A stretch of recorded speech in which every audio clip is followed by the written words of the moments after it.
অর্থ পাচার মামলায় বিএনপির ভারপ্রাপ্ত চেয়ারম্যান তারেক রহমান ও ব্যবসায়ী গিয়াস উদ্দিন আল মামুনকে দেয়া ৭ বছরের দণ্ড স্থগিত করেছেন আপিল বিভাগ।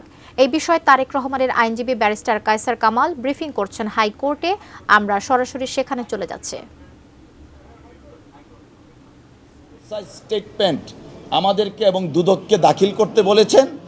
আর সবচেয়ে উল্লেখযোগ্য হচ্ছে শেখ হাসিনা ওয়াজেদ যে ৭ বছরের সাজা দিয়েছিলেন সেই সাজাটা স্টে করা হয়েছে। এই মামলায় ২ জন আসামি, ২ জনের ক্ষেত্রেই ২টি আপিলে সাজা স্টে করা হয়েছে। অসংখ্য ধন্যবাদ। এইটা তো আজকের মামলার ব্যাপারে ব্রিফ করলাম, আর অন্যান্য মামলা যখন যা থাকে সেটা পরবর্তীতে করা যাবে। আজকে হাইলাইটস এটাই হইল আর কি। Thank you. দেখুন, জনাব তারেক রহমান সাহেবের তার কণ্ঠরোধ করার জন্য বিএনপিকে যেন তিনি নেতৃত্ব দিতে না পারেন, সুসংগঠিত করতে না পারেন, ফেসিবাদকে যেন উৎখাত করতে না পারেন, শেখ হাসিনা অনেক মামলা দিয়েছেন। আমাদের হিসাব মতো প্রায় ৮৪টা মামলা।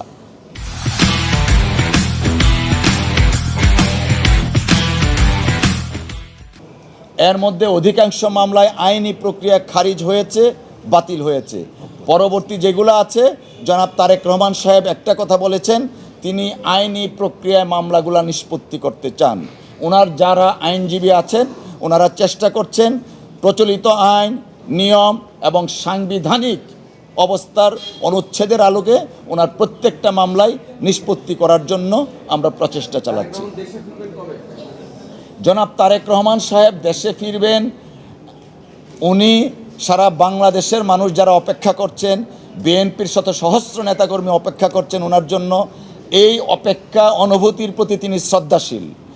ওনার দেশে ফেরাটা উনি যথাসময়ে প্রয়োজনীয় সিদ্ধান্ত নেবেন। ধন্যবাদ। চলো।